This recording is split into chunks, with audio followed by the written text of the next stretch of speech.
আমার যে উপরে ছিটকানিটা ছিল না, সেটার একটা স্ক্রু খুলে গেছে। আর একে একে আমার দুটো বিড়ালই মরে যায়। তার সাথে কোনো তরকারি খেতাম না, ভাত আর জল। মা প্রথমে মাথা ঘুরিয়ে বাড়িতে পড়ে যায়। দরজার বাইরে মা প্রায় হাউমাউ করে কাঁদছে। আমার মনে হতো যে আমার পাশে কেউ শুয়ে রয়েছে। দরজা ভাঙার চেষ্টা করছে আমার বাবা। এতটাই ঝামেলা চলছিল, আমি প্রচন্ড মানসিক চাপে ছিলাম। দুটো চোখ উঁকি মারছে। তবু আমার মনে হচ্ছে কেউ শুয়ে আছে আমার পাশে, আমাকে ফেলে দেবে হয়তো খাট থেকে। জনসমক্ষেই বলছে, আমার ওখানে সিঁড়িতে দাঁড়িয়ে আমার টয়লেট হয়ে গেছে। তোর উপরে একটা বান আছে। আমি না, বিশ্বাস করবে না দাদা, আমি কাঁচা রক্তের গন্ধ পেয়েছি আমার ঘর।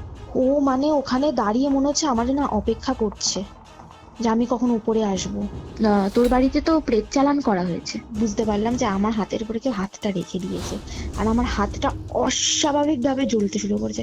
সামনে থেকে উত্তর দিকে জানালা যাচ্ছে বা উত্তর দিক থেকে পূর্ব দিকে জানলায় আসছে, মানে ও কোনোভাবে আমার রুমের ভিতর ঢোকার চেষ্টা করছে। আমি বুঝতে পেরেছি আমার পিছনে একটা বড় কোনো ফিগার দাঁড়িয়ে আছে। ফ্লোরে পড়েনি, আমার ভাই সিঁড়ি থেকে গড়িয়ে পড়েছিল। 4-5 ঘন্টা পরে ওর জ্ঞান আসে। দাম দাম দাম দাম করে কন্টিনিউয়াসলি পিটিয়ে যাচ্ছে। প্রত্যেকটা জানলাতে বাড়ি মারছে একসাথে। একদম সেম টু সেম আওয়াজ। মনে হচ্ছে যে উকি উকি দিয়ে দেখছে আমি কোথায় আছি। দেখি এখনের মধ্যে দেখি জ্বর চলে এসছে ওর নাকি। মনে হচ্ছে আমার বাড়ি থেকে আলুর দম আর মাংস রান্না করে। আমি ওইটা দেখার পর আমি সাথে সাথে অজ্ঞান হয়ে যাই। Curiophyte presents Ghostly Call Recording, a horror audio documentary by Kaustav Kumar. এবার ভয় পাবে তুমিও।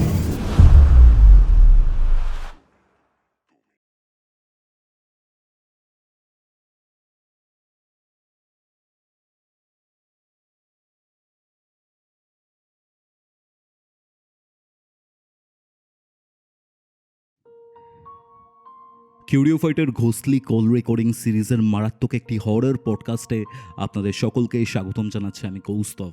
আজকে মারাত্মক একটি ঘটনা শুনতে চলেছেন আপনারা। ঘটনাটা কি নিয়ে সেটা আমি আপনাদেরকে প্রথমেই জানাচ্ছি না। ঘটনাটা যখন শুনবেন, ফিল করবেন এবং শেষ অবধি যাবেন, তখন আপনি বুঝতে পারবেন আপনি আজকে কি শুনলেন। আজকের পডকাস্ট, আজকের এই ঘোস্টলি কল রেকর্ডিং কিন্তু ভয় পাওয়ার অন্য আর এক নাম। আপনারা আজকের এই এপিসোড কোথা থেকে শুনছেন কমেন্ট করে জানান। ভিডিওটা ভালো লাগলে অবশ্যই লাইক করে শেয়ার করবেন।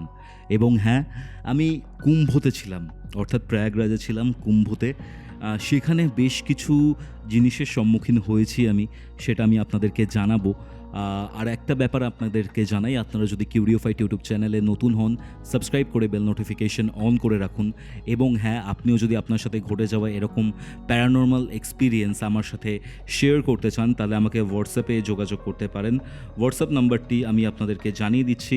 এটি হচ্ছে 7551824486। আমি আরেকবার রিপিট করছি, 7551824486। আপনারা এই হোয়াটসঅ্যাপ নম্বরটি ডেসক্রিপশন বক্স এবং আপনাদের মোবাইল স্ক্রিনেও দেখতে পাচ্ছেন। তাহলে চলুন, আমি আর কথা বাড়াচ্ছি না, সরাসরি চলে যাচ্ছি কিউরিওফাইটের ঘোস্টলি কল রেকর্ডিং সিরিজের মারাত্মক একটা সানডে স্পেশাল হরর পডকাস্টে। ঘড়িতে বেলা 3টে। আপনারা শুনছেন কিউরিওফাইটের ঘোস্টলি কল রেকর্ডিং। আপনাদের আজকের হরর ডোজ।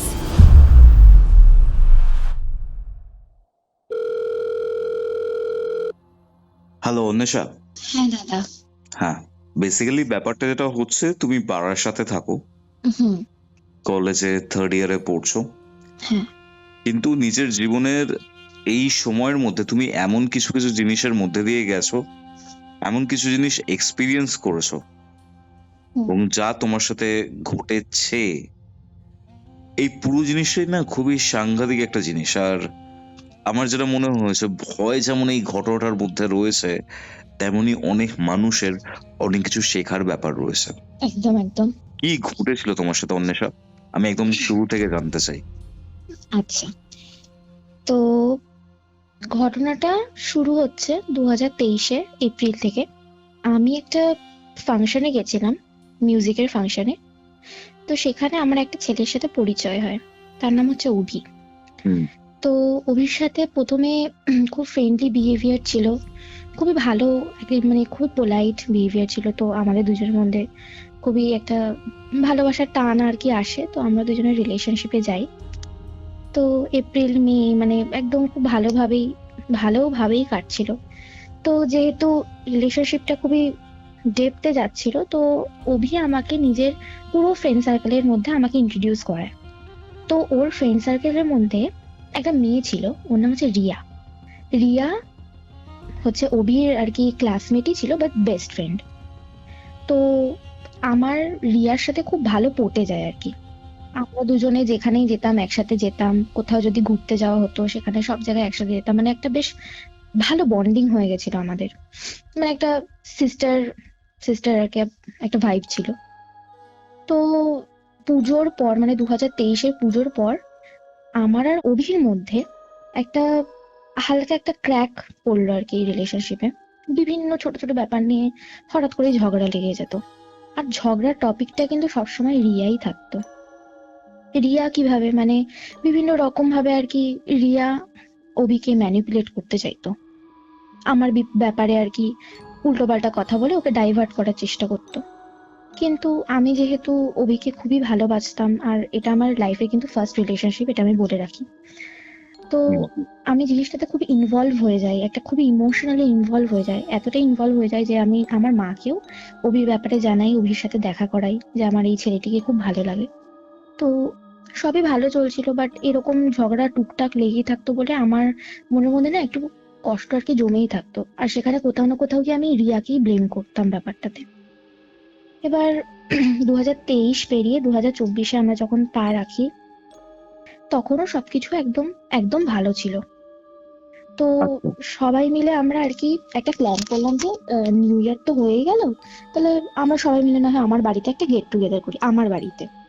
তো একটা জিনিস বলে রাখি যে অভি, রিয়া আর আমার যে সারাউন্ডিং এসে ওর ফ্রেন্ড সার্কেল ছিল, সবাই আমার মোটামুটি বাড়ির পাশেই থাকতো, 4-5 কিলোমিটারের মধ্যে। তো সবাইকে আমি বলেছিলাম তোরা সবাই আমার বাড়ি চলে আয়, বাড়ি ফাঁকা আছে, কোনো অসুবিধা নেই, আমরা সবাই খাবো দাবো একসাথে মজা করবো। তো দিনটা ছিল তোমার 10ই জানুয়ারি 2024-এ। ওকে। কি হয়, আম, যখন রিয়া আমার বাড়িতে আসে নিজের সব বন্ধু বান্ধবদের সাথে, সবাই একসাথে এসেছিল, মানে আমার না খুব হঠাৎ করেই না একটা অদ্ভুত ফিলিংস আর কি ভিতরে কাজ করতে থাকে, কিরকম কিছু একটা সমস্যা হবে, কিছু একটা সমস্যা হবে, এরকম একটা ফিলিংস আর কি মনের মধ্যে চলতে থাকে।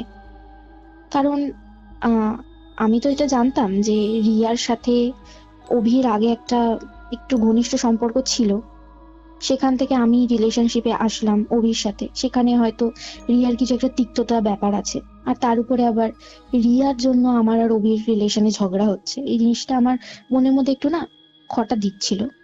তবুও এত বন্ধু বান্ধবের মধ্যে হই হুল্লোড় করতে করতে অত কিছু আমি ভাবিনি। তো ওরা সবাই বাড়ি চলে যায়। বাড়ি যাওয়ার পরে সেই দিনই রাত্রিবেলা 10 তারিখে আমার আর অভির মধ্যে হঠাৎ করে তুমুল ঝামেলা। মানে সে তুমুল ঝামেলা মানে এতটাই সিরিয়াস ঝামেলা যে মানে আম, আমাকে অভি ব্লক করে দিয়েছিল ফোনে। আর আমি ওর সাথে কথা বলার জন্য এতটাই মানে উত্তেজিত হয়ে গেছিলাম, এতটাই কষ্ট হচ্ছিল, আমি আমি আমার মায়ের ফোনটা থেকে মানে কোনো রকম ওকে ফোন করে আর কি রাজি করি, তুই প্লিজ আমাকে আনব্লক কর, আমি তোর সাথে একটু কথা বলি। ঝগড়ার বিষয়টা কিন্তু কিছুই না। রিয়া আমাকে কিছু একটা বেশ বলেছিল ওই দিনকে, যেটা আমি গুরুত্ব দিই। এই গুরুত্বটা আমি কেন দিই এই জিনিসটা নিয়ে অভি আর আমার মধ্যে কিন্তু তুমুল ঝামেলা হয়। যথারীতি আমার মনের অবস্থাটা মানে খুবই খারাপ হয়ে যায়, কারণ আমি দেখতে পাচ্ছিলাম যে আমার এত সুন্দর সাজানো গোছানো একটা রিলেশনশিপ, সেটা আস্তে আস্তে এরকম ভাবে ভেঙে যাচ্ছে।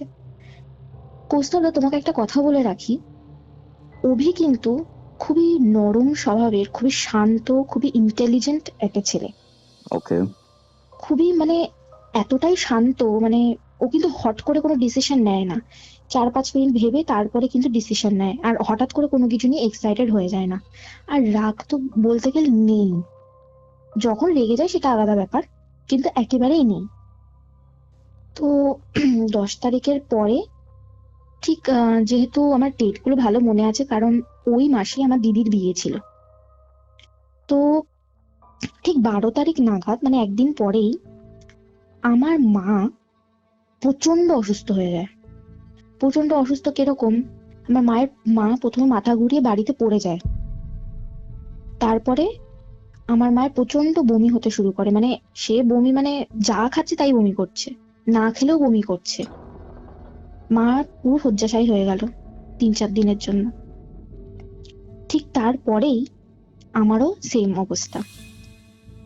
আমার একটা না খুব বাজে স্বভাব আছে, সেটা হচ্ছে গিয়ে আমার কোনো টেনশন হলে না আমার নাক থেকে কিন্তু রক্ত বেরোয়। হুম।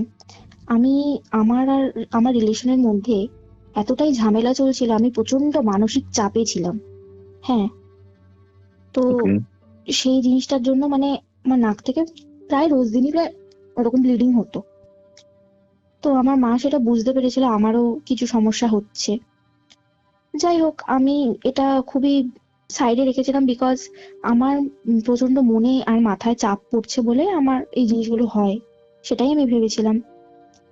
আমার শরীর অসুস্থতাটা একটুখানি ঠিক হতে না হতে আমার ভাই অসুস্থ হয়ে পড়ে বাড়িতে।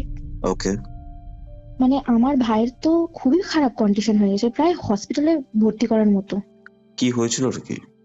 আমার ভাইয়েরও সেম। আমার ভাই ওরকম মাথা ঘুরে পড়ে যায় প্রথমে, হুম।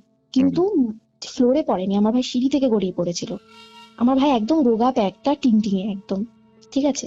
আর ও সে ঘুরিয়ে পড়ে গেছে, তো সেই দিন 4-5 ঘন্টা পরে ওর জ্ঞান আসে। জ্ঞান আসার পরে না ও না অদ্ভুত রকমের আবোল তাবোল বকতে শুরু করে।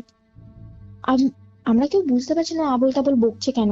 হয়তো মাথায় একটু লেগেছে বা ও কষ্ট পেয়েছে বলে হয়তো এরকম বলছে, আমরা যেটা মনে করি স্বাভাবিকভাবে। ওকে। তো ভাইয়েরও তারপরে ওই জ্ঞান ফেরার পরে ওরও ওই রকম ভাবে বমি, আমাদের তিনজনের এরকম ভাবে একসাথে হলো। এবারে আমার না একটা ছোটবেলা থেকেই আমি রাত্রেবেলা করে, মানে একদম নাইট হিসাবে যে পড়াশোনাটা হয় না, নাইট স্টাডি, আমি সেটা করি একদম, মানে রাত 11টা থেকে ভোর 4টে পর্যন্ত। তো এটা আমার অভ্যাসবশত আমি ক্লাস 9 থেকেই করে আসছি, কলেজে উঠেও সেটাই করছি। আমি দেখলাম যে আমার যখন শরীরটা অসুস্থ, মাও তখন 2-3 দিন ধরে বাড়িতেই আছে, আমার বাবা মা দুজনেই গভর্নমেন্ট সার্ভিস করে, তো বাড়ি থাকার কোনো প্রশ্ন নেই। তবুও মায়ের এতটাই শরীর খারাপ যে মাকে বাড়িতে থাকতে হয়েছিল। আর ভাইয়ের তো আরো শরীর খারাপ, আমার কলেজ যাওয়া বন্ধ হয়ে যায়। এই 12 তারিখের পর ঠিক 14 তারিখ একটা অদ্ভুত জিনিস আমি আমার বাড়িতে লক্ষ্য করি। সেটা হচ্ছে গিয়ে, মানে আমার বাড়িটা না খুব নিট অ্যান্ড ক্লিন একটা জায়গা, মানে সবসময় পরিষ্কার করা হয়, ঠিক আছে, করোনার পর থেকে আর কি প্রচন্ড পরিষ্কার করা হয়। বিশেষ করে আমার ঘরে আমি কিছুদিন পর থেকেই লক্ষ্য করলাম যে আমি ধরো বই বা খাতা আমার খাটের উপরে রেখে গেছি, ওটা ওকে। কোনোভাবে ওটা বিছানা থেকে পড়ে গেছে। হুম।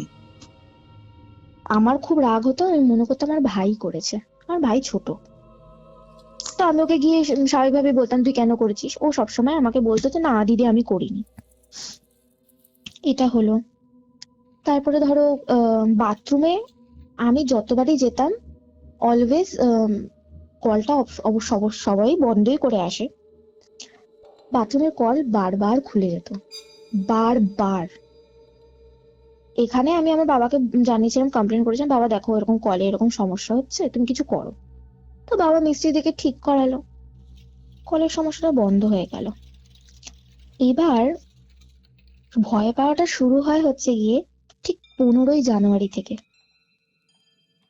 আমার দিদির বিয়ের আর মাত্র 5 দিন বাকি। নিজের দিদি? নিজের দিদি বলতে অ্যাকচুয়ালি আমার মা বাবা তো বললামই গভর্নমেন্ট সার্ভিস করে, তো ছোটবেলা থেকে না ওরাই আমাদেরকে দেখে শুনে মানুষ করেছে, স্কুলে দিয়ে আসা নিয়ে আসা খাওয়ানো, ঠিক আছে, ওরা খুবই ভালো। তো আমরা একদম পাশের বাড়ি, ঠিক আছে, তো হেভি আয়োজন। কিন্তু সে আয়োজনে আমি যেতে পারছি না, কারণ আমার মারাত্মক বমি হচ্ছে, মানে এত খারাপ ভাবে বমি হচ্ছে, আমি ডাক্তারও দেখিয়েছি, আল্ট্রাসাউন্ড করানো হলো কারণ আমার পেটে ব্যথা করছে, ওষুধপত্র খেলাম, সে তো আমার পেটে ব্যথা যায় না। এবার ঠিক 15 তারিখ রাত্রেবেলা কি হলো, এরকম আমি ঘরের মধ্যে শুয়ে আছি, পড়ছি না সেদিনকে, আমার খুব শরীরটা খারাপ লাগছিল তাই। ওকে। হঠাৎ করে না আমি আলুর দম আর মাংসের গন্ধ পাচ্ছি। মনে হচ্ছে আমার বাড়িতে কেউ আলুর দম আর মাংস রান্না করছে। আমি খুব অদ্ভুত লাগলো, কারণ 12:30টার সময় রাত্রিবেলা কে রান্না করবে। এক্স্যাক্টলি। আমি দরজাটা খুললাম, খুলে যেরকম লাইট ফাইট জ্বালায় আমি সেই লাইট জ্বালিয়ে আমি দোতলায় গেলাম। গিয়ে দেখলাম তো কোনো কেউ তো রান্নাঘরে নেই, হুম। ফ্রিজের দরজাও খোলা নেই, সবই বন্ধ আছে। এমনি আশেপাশটা একটু ঘুরে দেখে নিলাম সব জায়গায় বন্ধ টন্ধ আছে কিনা, এসে শুয়ে পড়লাম। সেই দিনই আবার কিছুক্ষণ পরে আমার চোখটা লেগে আস্তে আস্তে আস্তে 1-2 ঘন্টা পর আমি না, বিশ্বাস করবে না দাদা, আমি কাঁচা রক্তের গন্ধ পেয়েছি আমার ঘর থেকে। কাঁচা রক্তের? কাঁচা রক্তের গন্ধ, এটা আষ্টে গন্ধ মতো হয় না, রক্তের গন্ধ যেরকম হয়, আমার খাটের তলা থেকে। ওকে। আমি জাস্ট, আমি থমকে গেছিলাম পুরো, মানে এত কাছ থেকে গন্ধটা আসছে, মনে হচ্ছে যে সামনেই হয়তো কেউ রক্ত রেখে দিয়েছে, এত কাছ থেকে, মানে তীব্র গন্ধটা। আমার গা হাত পা লিটারালি কেঁপে উঠেছিল তখন। আমার ঘরে নৈহাটির বড় মায়ের একটা ছোট্ট ছবি রাখা আছে। হুম। আমি যে, মানে আমি যে খাট থেকে নেমে আমার ড্রেসিং টেবিলের ওখানে গিয়ে একটা যে হাত দেবো মায়ের চরণে, ওই সাহসটুকু আমার আর নেই। মানে আমি ওখানেই প্যারালাইজ হয়ে গেছি, এরকম একটা অবস্থা। হুম। ওই রাতটা তো কোনোভাবে কাটলো। তাও আমি আমি কি মনে করেছিলাম জানো তো, আমি যেহেতু একটা আমার খুব হার্ট ব্রেকের ফেজের মধ্যে দিয়ে যাচ্ছিলাম, আমি জিনিসটাকে তো গুরুত্ব দিইনি। আমি ভেবেছি আমার সাইকোলজিক্যাল প্রবলেম হচ্ছে, বিভিন্ন আচ্ছা। ভাবে হয় না, মনোরোগ হয়, বিভিন্ন ধরনের ডিপ্রেশন হচ্ছে। এরপরে আস্তে আস্তে আমার চোখ থেকে পুরো ঘুম উড়ে গেল। আমি ভোর 4টের সময়, 4টে পর্যন্ত আমি জেগে থাকতাম, কোনো কারণ ছাড়াই জেগে থাকতাম। ওই 4টে বাজলে ঘুমিয়ে পড়তাম, আবার 7টার সময় সকালবেলা উঠে পড়তাম। এই হচ্ছে আমার সারাদিনের রুটিন। আমি সারাদিনে কিচ্ছু করতাম না, কেমন একটা পাগল পাগল। আমি 2 সপ্তাহ আমি স্নান করিনি, এটা আমার মা বলেছিল। আমি 2 সপ্তাহ নাকি স্নান করিনি। আচ্ছা। আচ্ছা। 15 তারিখের পর থেকে 2 সপ্তাহ আমার শরীরে, মানে ময়লার একটা আস্তরণ বলে না, মানুষ স্নান করলে অবশ্যই আস্তরণ পড়ে যায়, হুম। এই যে জিনিসটা আমার সাথে হয়। চুল পড়তে থাকে অস্বাভাবিক ভাবে। তো আমার ঠিক 30 তারিখ নাগাদ হবে, আমার দিদির বিয়ে ছিল 30 তারিখে। বিয়ে বাড়ি সবাই চলে গেছে, আমিও খেয়ে দিয়ে বাড়ি চলে এসেছি। মা বাবা তখনো আসেনি, বাড়ির পাশেই একদম বিয়ে হচ্ছিল বলে মা বাবা সারা রাত ওখানেই থাকবে বলেছিল। তো আমি আমার ঘরে এসে যথারীতি আমি রেস্ট নিচ্ছিলাম। মায়ের শরীরটা ভালো ছিল না, বাট নিজের লোক তো, তাও যেতে হয়। আমি বাড়ি চলে এসেছিলাম, তখন আমি আর আমার ভাই বাড়িতে আছি। ভাইকে উপরে ঘুম পাড়িয়ে দিয়ে আমি নিজের ঘরে চলে এসেছি। হুম। আমি তখন একটুখানি হলেও ভালো ফিল করছিলাম, সামনে যেহেতু এক্সাম আমার ফেব্রুয়ারি থেকে, আমি পড়াশোনায় মনোযোগ দেওয়ার চেষ্টা করছিলাম। আমাদের বাড়িটা কিন্তু দোতলা বাড়ি, নিচে একটা লিভিং রুম আছে, উপরে সিঁড়ি দিয়ে পাশে উঠে বাঁদিকে আমার ঘর, আর উপরে দোতলা যেখানে মা বাবাদের ঘর আছে, কিচেন টিচেন ওখানেই আছে সব। ঠিক রাত 1:10-15 হবে, আমি দরজার বাইরে থেকে একটা অদ্ভুত আওয়াজ শুনতে পাচ্ছি। আওয়াজটা কিরকম, একটা কিছু একটা গেলার শব্দ হলে যেরকম হয় না, গেলার শব্দ, তারপরে কিছু একটা ছিঁড়ে খাওয়ার শব্দ যেরকম হয় না, ঠিক পুরো ওই রকম। আচ্ছা। আমার লিটারেলি, আমি তো এত কিছুতে তখন তো বিশ্বাস করতাম না, তাই আমার গায়ের মধ্যে প্রচুর সাহস ছিল। আমি জাস্ট দরজাটা খুলে দেখতে যাব কি হয়েছে, বাইরে কিছু হচ্ছে কিনা, সমস্যা। লাইট ফাইট জ্বালা ছিল সবই, একদম বাড়িতে কেউ নেই যেহেতু। আমি খুলে দেখলাম কিছুই নেই, কিন্তু ওকে। আমার মনে হলো আমার নিচের ঘরে, মানে সিঁড়ির নিচ থেকে কিছু একটা হালকা ছোট্ট মতো বেটে করে কিছু একটা ফট করে একদম সাট করে চলে গেল, ছায়া মূর্তি মতো।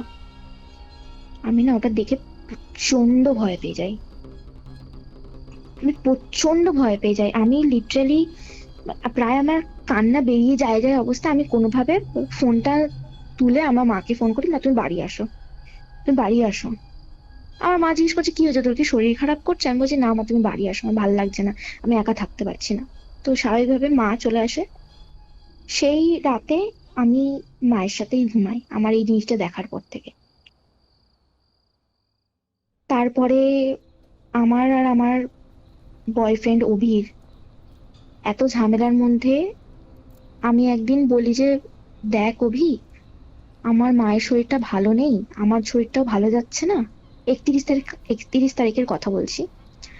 আমার ভাইয়ের শরীরটাও ভালো যাচ্ছে না, বাড়িতে প্রত্যেকে অসুস্থ, আমার মনে হচ্ছে কি হলো কি হলো আমি কিছুই বুঝতে পারছি না। বাড়িতে এত পুজো আচরা করছি, একটা গন্ধ বাড়িতে লেগেই আছে। হ্যাঁ, একটা গন্ধ পাচ্ছি, খালি আলুর দম মাংসের গন্ধ পাচ্ছি, কাঁচা মাংসের গন্ধ পাচ্ছি। বলছে যে, না না এইসব তোর মনের ভুল, তুই ব্রেনে প্রচন্ড চাপ ফেলছিস বলে তাই জন্য তো এরকম হচ্ছে।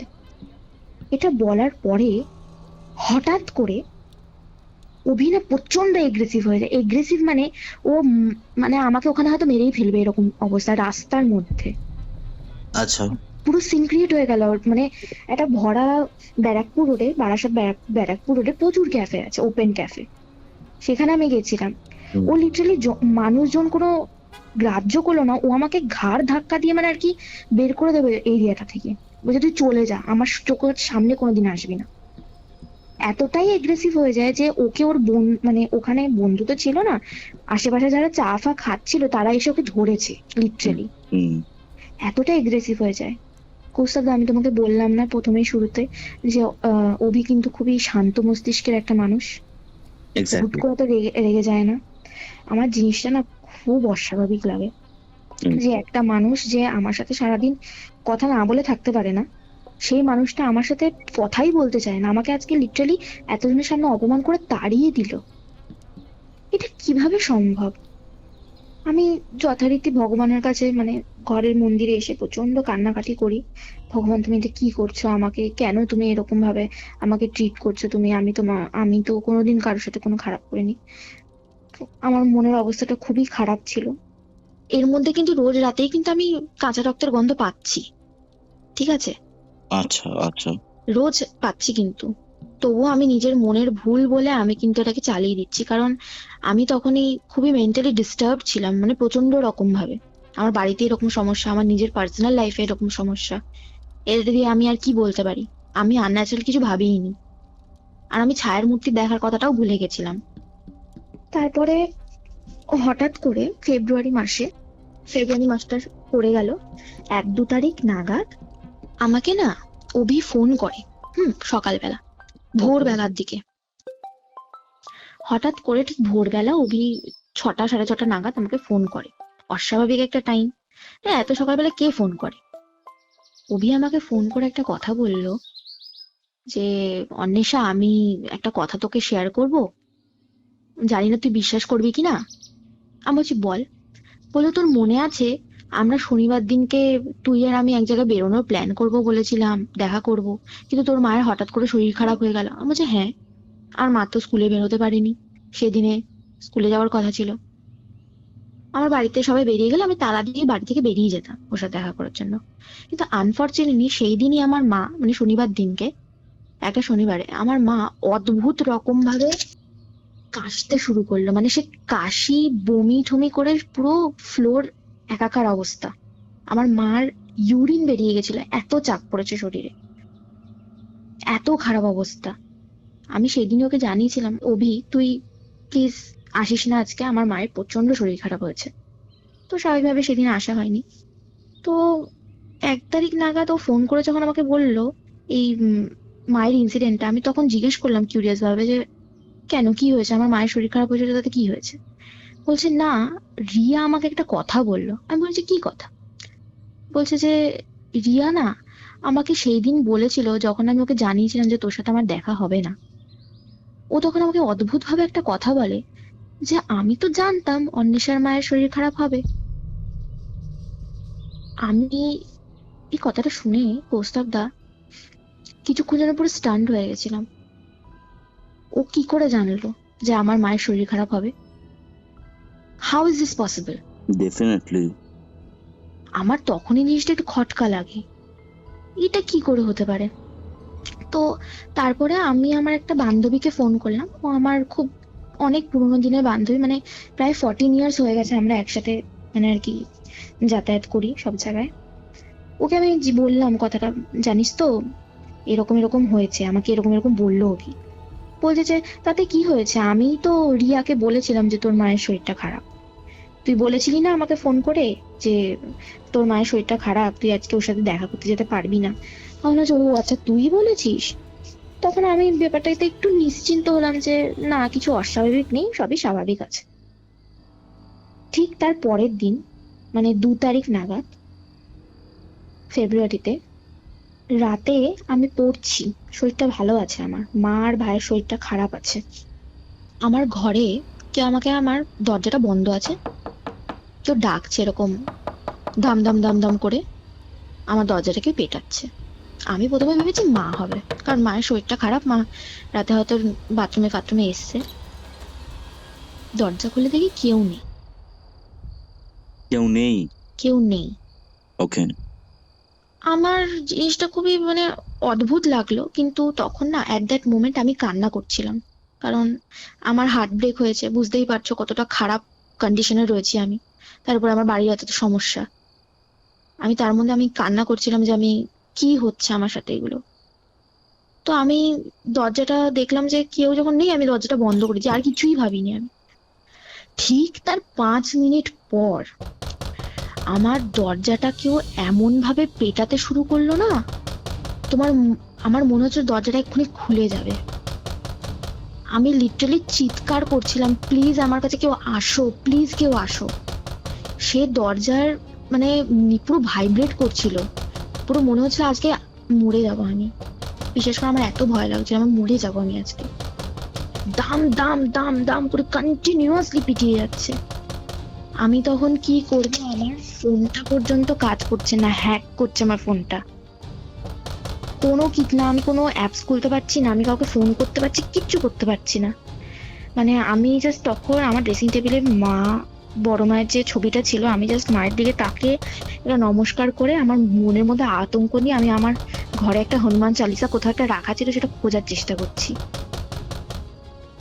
বিশ্বাস করবে না দাদা, এই দমদম করে হঠাৎ করে দরজাটা বন্ধ হয়ে গেল, মানে পেটানো তো বন্ধ হয়ে গেল। তারপরে আমি একটা খুব অদ্ভুত একটা হাসির শব্দ শুনলাম, একদম বাচ্চারা যেভাবে হাসে না, একদম ছোট বাচ্চারা খিলখিল করে হাসে যেরকম, একদম সেম টু সেম আওয়াজ। আমি মানে কিছুক্ষণের জন্য আমি ভুলেই গেছিলাম যে আমি আমি একটা নিজেকে প্রোটেক্ট করার জন্য আমি কিছু খুঁজছিলাম। হাসিটা বন্ধ হয়ে গেল, হুম। আবার সে কাঁচা রক্তের গন্ধ, পুরো ঘর পুরো গন্ধে ম করছে।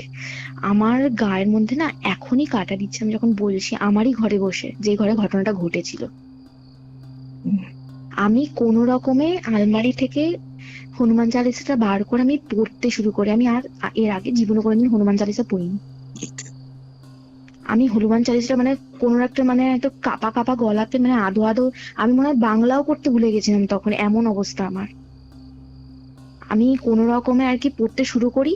যখন আমি পড়তে শুরু করেছি দাদা, এত জোরে, মানে তখন আমার পুরো শুধু দরজাটা না, আমার পুরো ঘরের 6টা জানলা আছে আমার ঘরে, কাঁচের, প্রত্যেকটা জানলাতে বাড়ি মারছে একসাথে, প্রত্যেকটা জানলা, একটাও বাকি নেই। আমি ঘরের একটা কোণাতে, আমি আমার বড় মায়ের মূর্তিটা হাতে নিয়ে, ছবিটা হাতে নিয়ে হনুমান চালিসা পড়তে পড়তে একটা কোণায় সেটিয়ে গেছি। অনর্গল নাক থেকে রক্ত বেরোচ্ছে আর চোখ থেকে জল পড়ছে। শরীরের উপরে মানসিকভাবে এতটা চাপ হয়ে যায় আমার। আমি হনুমান চালিসাটা পড়ছি আর বিশাল জোরে জোরে সে দরজা জানলা ধাক্কিয়ে পারে ভেঙে দেবে, আজকে কাজটা ভেঙে আর তো ভিতর ঢুকে আসবে, আমার এতটা ভয় লাগছে। প্রায় হাফ আমি পড়েছি, তারপরে দেখি যে সমস্ত কিছু সাইলেন্ট হয়ে গেল।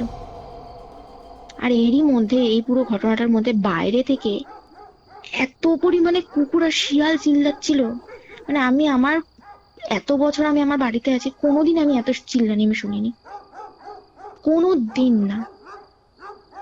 আমি তাও সাহস নিয়ে, আমি আর সেদিন রাত্রিবেলা কোনোভাবে দরজা জানলা কিচ্ছু খুলিনি। আমি পুরো হনুমান চালিসাটা পড়ে, আমি ওই যে কোনায় সিটিয়ে বসেছিলাম, ওখানেই আমি ঘুমিয়ে পড়েছি, চোখ লেগে এসেছিল। ঠান্ডার মধ্যে, প্রায় ফেব্রুয়ারি মাস ওরকম সময়, সকালবেলা ঘুম থেকে যখন আমার চোখটা ওঠে তখন প্রায় 9টা বাজে। আমি সেই রাতের ঘটনাটা মাকে আমি বলিনি, কারণ আমি বললামই তোমাকে প্রথমে, আমার মা আর ভাইয়ের দুজনেরই শরীর খারাপ। বাবার কিছু হয়নি, তখনও কিছু হয়নি। আমি বাইরে ঘর থেকে বেরোলাম, দেখলাম আগে যে ঘরে সবকিছু ঠিক আছে কিনা। একটা কেউ যদি এসে তোমার, আমার এতটা জোরে ধাক্কা মেরেছিল, আমার যে উপরের ছিটকানিটা ছিল না সেটার একটা স্ক্রু খুলে গেছে। তার মানে ভাবতে পারছো কতটা জোরে দরজাটা পেটানো হয়েছে। আমি সেই ব্যাপারটা নিয়ে আমি কাউকে কিচ্ছু বলিনি। তারপর আমি নিজেকে শান্ত করলাম, আমি ভাবলাম আমার কি করা উচিত। আমি কি কাউকে শেয়ার করব কথাটা? মাকে তো বলা যাবে না, কারণ মা আর ভাই দুজনেই অসুস্থ। এটা শুনলে হয়তো আমাকেই মা হয়তো বলবে সাইকিয়াট্রিস্ট দেখা, কারণ আমি তখন ডিপ্রেশনে ছিলাম প্রচন্ড পরিমাণে, মানসিক হয়তো প্রায় মানসিক রোগীর মতোই হয়ে গেছিল আমার অবস্থা। একটা মানুষ যদি 2 সপ্তাহ ধরে চান না করে, খাওয়া দাওয়া যদি ঠিক মতো না করে, আমি সারাদিনে হয়তো একবার খেতাম, তা আবার শুধু ভাত, তার সাথে কোনো তরকারি খেতাম না, ভাত আর জল, এটাই আমার সারাদিনের খাওয়া। এই হচ্ছিল আমার অবস্থা। আমি আর সাহস করে আমার ঘরেই ঢুকিনি আমি সারাদিন। যখনই যেতাম হয়তো বলতাম ভাই আমার সাথে একটু চল, না মাকে বলতাম মা একটু চলো না, ভালো লাগছে না, শরীরে কষ্ট হচ্ছে। আর এই পুরো টাইমটাতে না আমি একটা জিনিস খুব লক্ষ্য করেছিলাম যে আমার কিন্তু গলা খুব শুকিয়ে যেত, মানে বহুদিন মানে জল না খেলে মানুষের যেরকম গলা শুকিয়ে যায় না, ঠিক সেই রকম। মানে আমার যে জল তেষ্টা পেলে আমি যদি জল নাও খাই, আমার মুখে যদি কোনো আহ লালা বা স্যালাইভা আসে, তো সেটাকেও যে আমি গিলবো সেটুকুও নেই। এতটাই মানে খারাপ অবস্থা ছিল। বুঝতে পারছি। তো আমি এতটাই ডিস্টার্ব হয়ে যাই ব্যাপারটাতে, মানে দরজা পেটানোর ঘটনাটা নিয়ে আমি আর আমার ঘরে ঢোকার সাহস করি না রাত্রিবেলা। তো সেই রাতটা তো আমি কোনো রকমে আমার মায়ের ঘরে কাটালাম। মায়ের ঘরে কাটানোতে দরজা পেটানো তো হয়নি, কিন্তু আমি একটা জিনিস খুব ভালো করে বুঝতে পারছিলাম যে আমার সাথে কিন্তু কিছু একটা আছে। পিছনে ঘুরলে আমার সাহস হচ্ছে না পিছনে ঘুরে তাকানোর, যখন আমি হাঁটাচলা করছি বাড়িতে সকালবেলাও আমার সাহস হচ্ছে না পিছনে ঘুরে তাকালে, কিন্তু আমি যদি তাকাই তাহলে আমি কিন্তু কাউকে দেখতে পাবো না। ইভেন আমি যখন আমার খাটে শুয়ে থাকতাম কৌস্তবদা, আমার মনে হতো যে আমার পাশে কেউ শুয়ে রয়েছে, আমি পুরো ফিল করতে পারতাম ব্যাপারটা।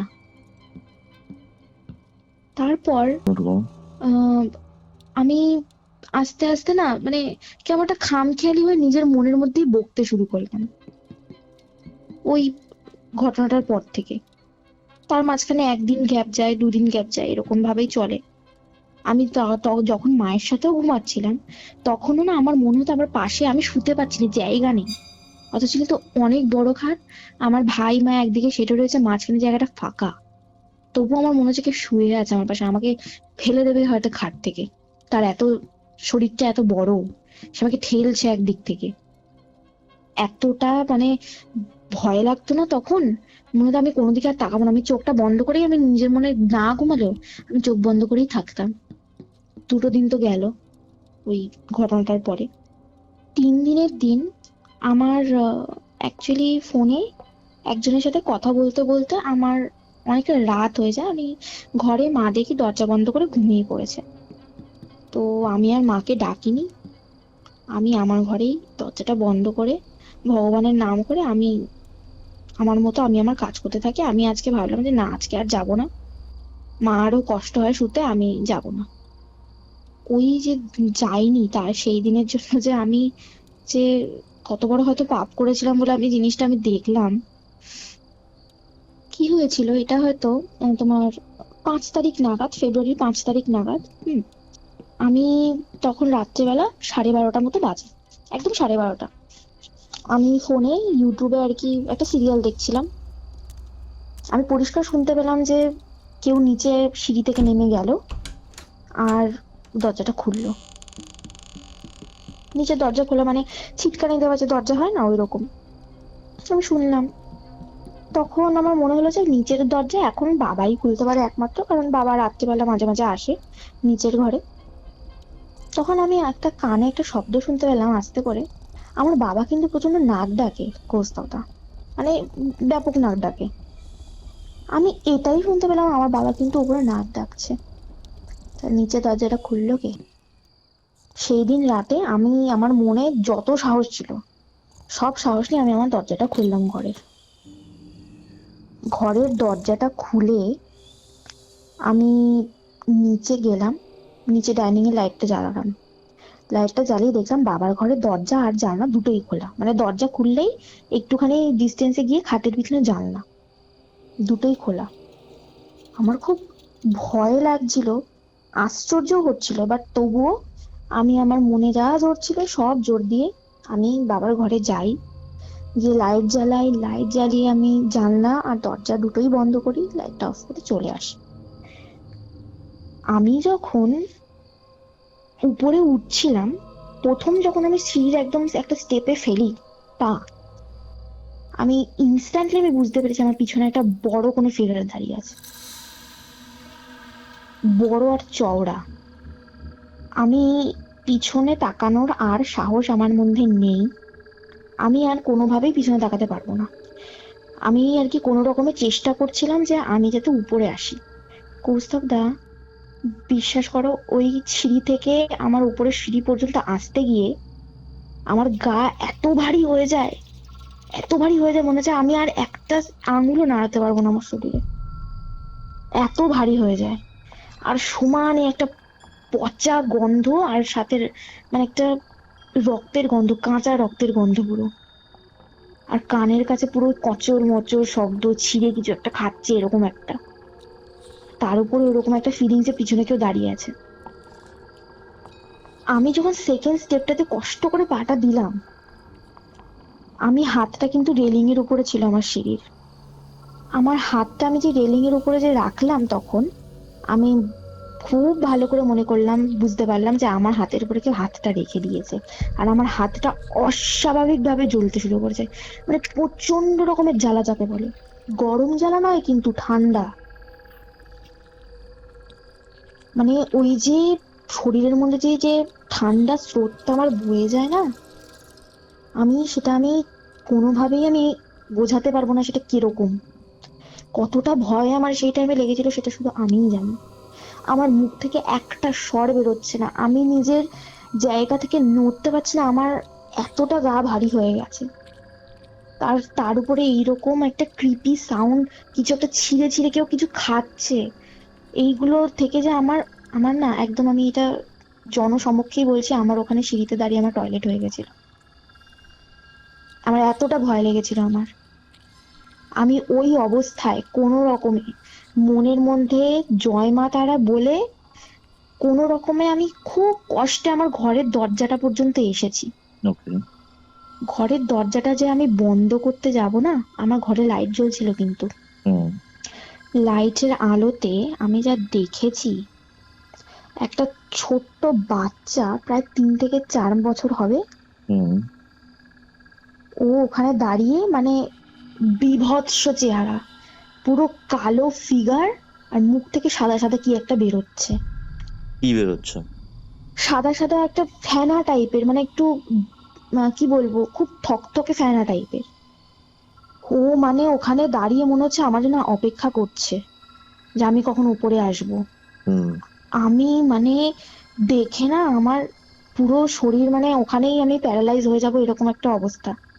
ঠিক উপরে ওঠার সময় দরজার ওখানে আমি কিভাবে দেখেছিলাম, ও দোতলায় যাওয়ার যে সিঁড়ি, সেই সিঁড়ির ওখানে একটা ফাঁকে আমি তাকে দেখতে পেয়েছিলাম।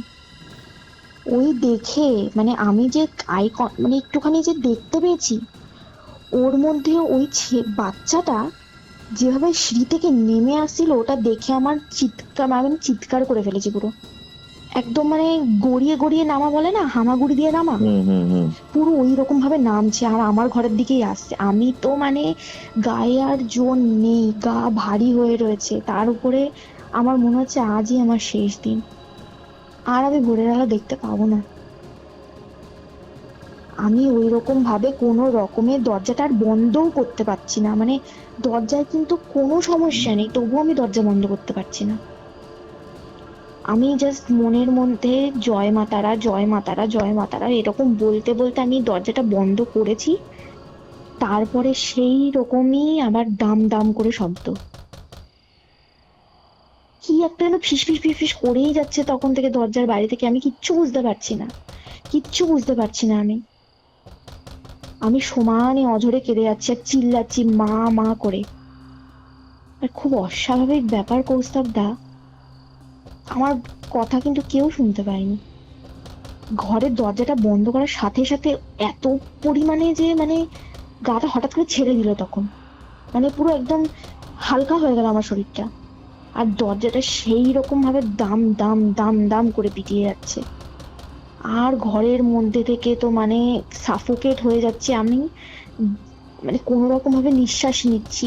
এত পচা গন্ধ সারা ঘরে, এত পচা গন্ধ, মানে কোনো রকমে আমি ঘরটাতে আছি। এবার কিছুক্ষণ পরে দেখি থেমে গেল। পুরো 10-15 মিনিট টানা টানা পুরো ওই ঘরটা, মানে আমার পুরো ঘরটা ভাইব্রেট হয়েছে ওরকম। ইভেন এতটাই ভাইব্রেট হয়েছে আমার ঘরের ফ্যানটা পর্যন্ত নড়ছিল। তারপরে তো সে বন্ধ তো হলো, তখন হয়তো 2টো মতো বাজে, ঠিক আছে? এতক্ষণের মধ্যে এতগুলো ঘটনা হলো, 2টো মতো বাজে। আমি জাস্ট দেখলাম যেই আওয়াজটা বন্ধ হলো, আবার সেই খিলখিল খিলখিল শব্দ, হা হা হা করে, মানে বাচ্চারা অট্টহাসি হাসলে যেরকম লাগে না কৌস্তবদা, খুবই উইয়ার্ড লাগে জিনিসটা।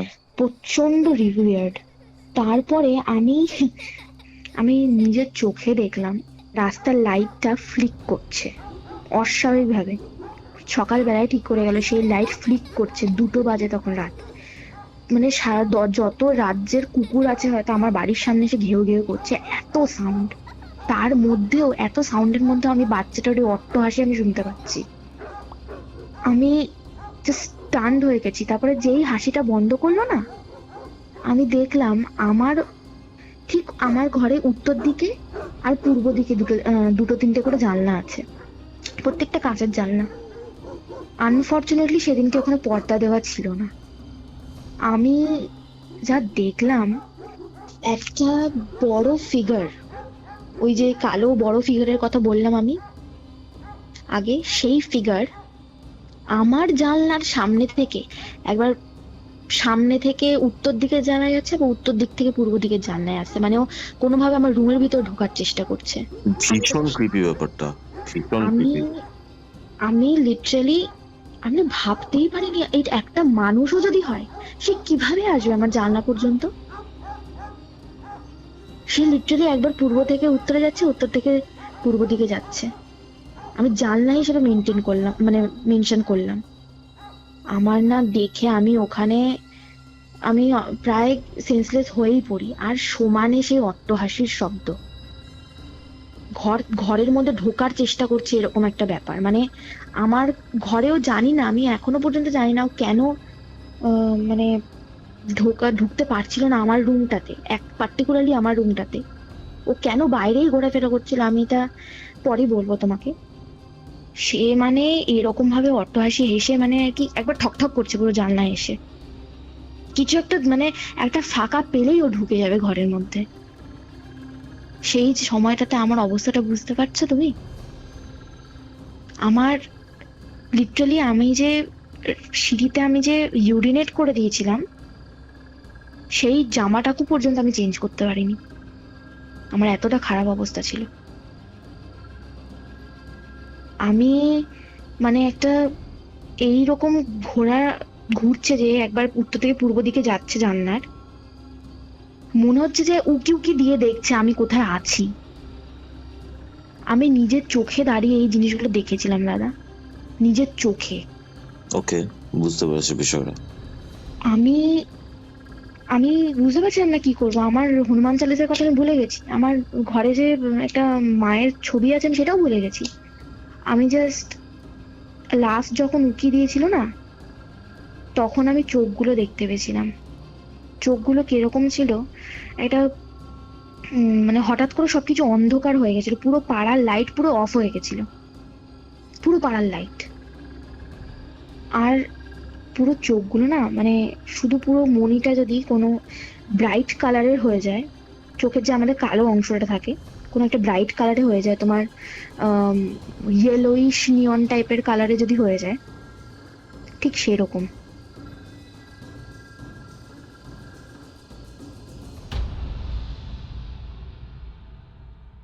পরের দিন আমার সকালবেলাটা এরকম কেটেছিল, আমার ঘরের দরজার বাইরে মা প্রায় হাউমাউ করে কাঁদছে, আমি দরজাটা আচ্ছা। খুলছি না কেন।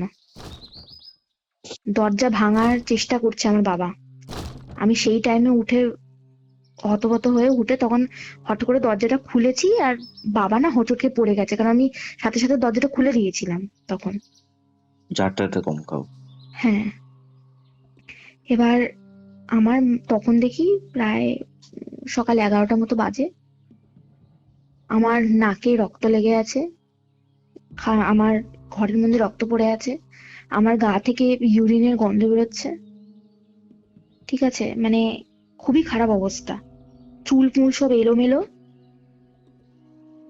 আমি, আমার মা আমাকে দেখে জিজ্ঞেস করে, তানি তোর কি হয়েছে? আমার বাড়ির ডাকনাম হচ্ছে তানি। তানি তোর কি হয়েছে, আমাকে বল, তুই এরকম করছিস কেন? না তুই খাচ্ছিস, কিরকম চেহারাটা হয়ে গেছে তোর, জামা কাপড়টাও ঠিক মতো পরতে পারছিস না, জামা কাপড়টাও ঠিক মতো পরতে পারছি না ইন দ্য সেন্স, আমি বা সবাই তো বাইরে একটা গেলে কোথাও প্রপার একটা ড্রেস আপ করে যায়, আমি একটা উচ্ছন্নের মতো চলে যেতাম, আমার কিছু নেই জামা কাপড়, ভিখারি আমি, এইরকম ধরনের ড্রেস আপ করে যেতাম। চুল আঁচড়াতাম না, চুলে জট পড়ে গেছিল, আমার চুল নিচ থেকে কাটতে হয়েছিল। আর একটা উল্লেখ্য আমার কথা, সেটা হচ্ছে আমার বাড়িতে না মানে দুটো বাচ্চা বিড়াল হয়েছিল, মানে ছোট ছোট, 5টা হয়েছিল, 3টে মারা গেছে, দুটো ছিল। আমি ওদেরকে রোজ দুধ ভাত দিতাম, একদম ছোট ছোট।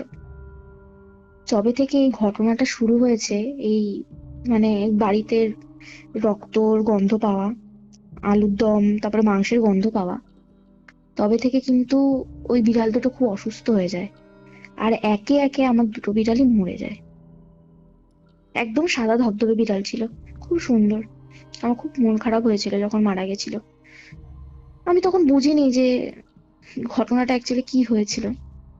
এই দিনের রাতের পর আমি আর সাহস করতে পারিনি যে আমি আমার নিজের ভরসায় থাকবো। আমি একটা জিনিস পুরো বুঝে গেছিলাম যে আমি যেটা দেখছি সেটা একেবারেই অস্বাভাবিক, এটা কোনো, আমি সাইকো ফাইকো না, এবারে আমার কারোর হেল্প দরকার। যতদিন না আমি হেল্প পাচ্ছি ততক্ষণ আমি কোথায় থাকবো। আমি বাড়িতে আহ প্রচন্ড পরিমাণে পুজো দেওয়া শুরু করি, মানে আমি আগে সন্ধ্যাবেলায় সন্ধ্যা দিতাম, আর সকালবেলা একটু ফুল প্রসাদ যা হয় দিতাম, আমি বা মা দিতাম। মানে ফুললি স্পিরিচুয়াল হয়ে গেছো। হ্যাঁ, মানে প্রপারলি স্পিরিচুয়াল আমি, মানে আমার মা যদি লক্ষ্মী ঠাকুরের ভোগও আমাকে মানে একটু হেল্প করে দিতে বলতে, আমি পারবো না, হ্যাঁ আমি পারবো না, আমার সব হবে না।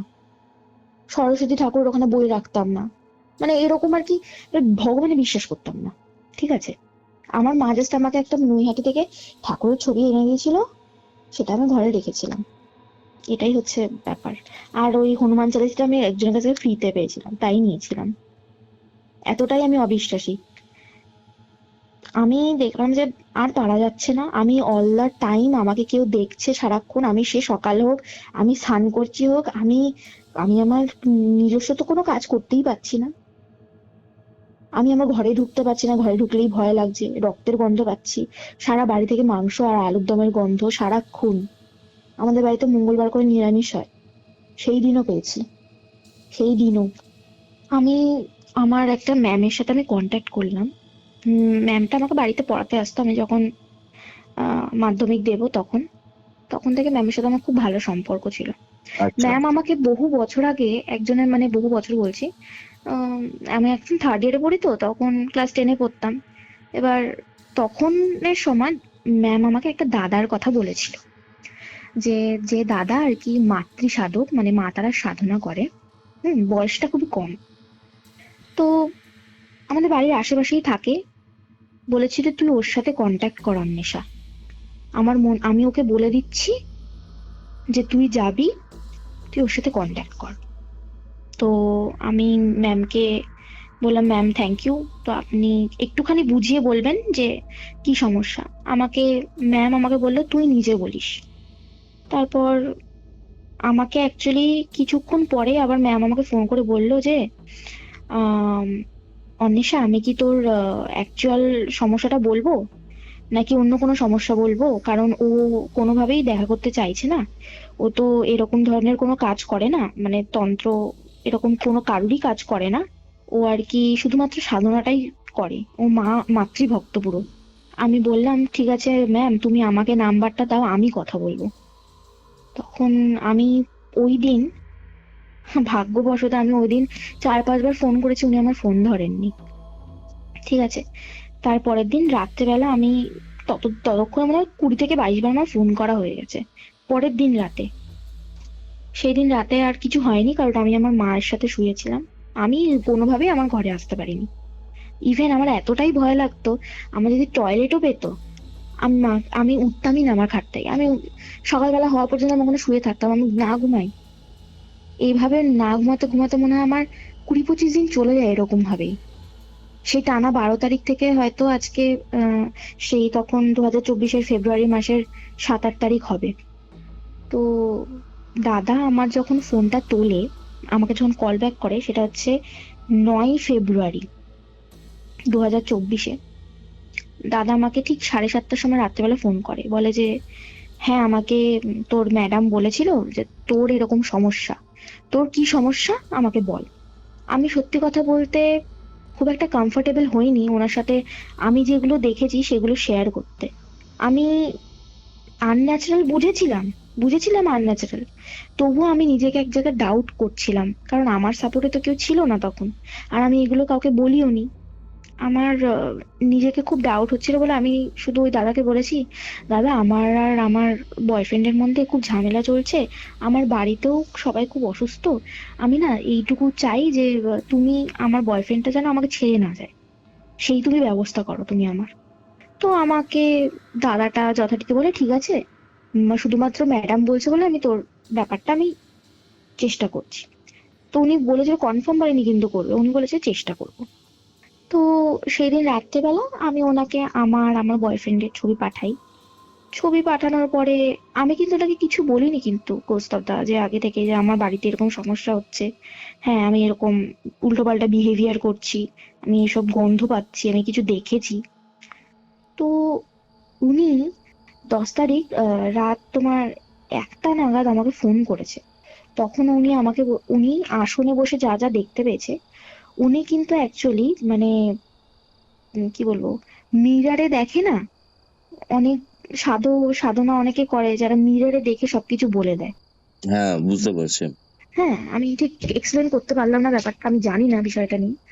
হ্যাঁ, তো উনি দর্পণে দেখেছেন, এটা আমাকে বলেছেন যে তোর তো শুধু এইটুকু সমস্যা নয় রে মা, তোর আর তোর বয়ফ্রেন্ডকে আলাদা করার জন্য জাদুটোনা করা হয়েছে।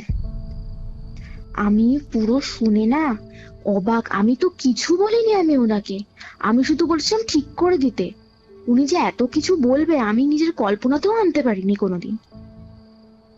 তারপরে আমি যা শুনলাম, বলছে যে তোর মায়ের উপরে আমার মনে হচ্ছে তোর বাড়িতে, মা প্রথমে বলেনি, বলেছে তোর বাড়িতে তোর উপরে একটা বান আছে। আমি শুনে পুরো মানে কি বলবো, অবাক, মানে আকাশ থেকে পড়েছি। বান মারা মানে কি হয় সেটা আমি জানি, মানে লোকে অসুস্থ হয়ে যায় এটুকু তো জানতাম আমি। তারপরে উনি যেটা বললো না দাদা, বলছে তোর তো তোর বাড়িতে তো প্রেত চালান করা হয়েছে। প্রেত চালান করা হয়েছে? হুম। ওকে। আমি মানে পুরো জিনিসটা আমি শুনে না, আমার মানে কি বলবো, আমার মনে হচ্ছে শরীরটা আমার আত্মা বেরিয়ে গেল। আমি তখন বললাম যে তুমি কি শিওর? বলছে যে আমি শিওর, তুই কালকেই আমার বাড়ি আয়।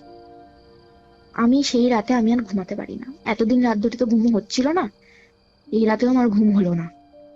তা আমি যখন দাদার বাড়িতে যাই, প্রথমে দাদা আর কি নিজের যে ছোট ঠাকুর ঘর আছে সেখানে আর কি, সেখান থেকে আমাকে একটা ফুল দিল। ফুল টুল নিয়ে বললো তুই এটা প্রথমেই তোর হাতে রাখ, এটা তোর বাড়িতে রেখে দিবি, ঠিক আছে, তোর বাড়িতে ঠাকুর ঘরে রেখে দিবি, আর তোর ঘরে একটা রাখবি, দুটো করে ফুল দিয়েছিল। তারপরে আমি যেটা জানতে পারলাম, আমি দাদাকে প্রথমে জিজ্ঞেস করলাম, দাদা তুমি কি জানো এটা কে করেছে, তুমি জানতে পারলে? বলছে যে আমি প্রথম অক্ষর জানি।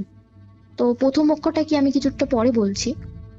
তারপরে সেকেন্ড কোয়েশ্চেন আমার ছিল যে এই জাদুটোনা করলে কি হয়, আমার আর আমার বয়ফ্রেন্ডের উপরে কেন করা হয়েছে? তখন উনি আমাকে বলছে, তোর আর তোর বয়ফ্রেন্ডকে আলাদা করার জন্য কেউ একজন তোদের উপরে জাদুটোনা করিয়েছে, যাতে তোরা প্রচন্ড পরিমাণে ঝগড়া করিস, তোদের আর রিলেশনটা না থাকে। আমি এটা ক্লিয়ার হলাম। আমি সত্যি কথা বলতে আমি ওনার সামনে কেঁদেই ফেলেছিলাম, দাদার সামনে আমি কেঁদেই ফেলেছিলাম পুরো।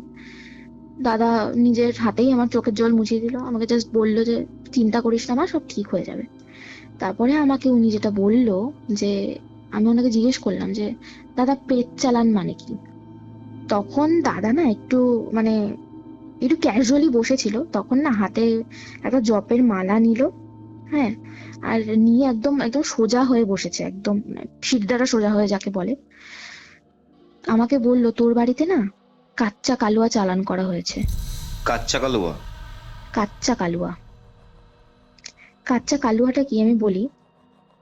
এই এটা হচ্ছে একটা 3 থেকে 4 বছরের বাচ্চার মরদেহর উপরে সাধনা করা হয়, ঠিক আছে? মানে তার বুকের উপরে হাঁটু দিয়ে চেপে যতক্ষণ না সেই বাচ্চাটার মরদেহ থেকে মুখ থেকে সাদা ধরনের কিছু তরল পদার্থ বেরিয়ে আসছে, ততক্ষণ এই সাধনাটা করতে হয় হাঁটু দিয়ে চেপে রেখে। এইভাবে সাধনাটা করার পরে মানে কাচ্চা কালুয়ার কি হয়, ওরা তো বাচ্চা হয়, বাচ্চার আত্মা, তো ওদেরকে যে ইনস্ট্রাকশনটা দেওয়া হবে ওরা সেটা পুরোপুরি ভাবে ফুলফিল করে, মানে এটার কোনোভাবে কাটান নেই, কোনোভাবে আর কি বাঁচা যায় না এখান থেকে। আমাকে যেটা দাদা বলেছিল সেখান থেকে বলছি, কাচ্চা কালুয়া বাড়িতে চালান করলে কিন্তু বাঁচা যায় না। আমি শুনে না পুরো হাউ হাউ করে কেঁদে দিয়েছি যে এবারে মানে আমি কি মরে যাব? আমি এটা প্রথম কোশ্চেন জিজ্ঞেস করেছি আমি এটার পরে। বলছে যে এতক্ষণ যে তোর কোনো ক্ষতি হয়নি, পুরো এতটা বাজেভাবে ক্ষতি হয়নি, এটা তোর ভাগ্য ভালো।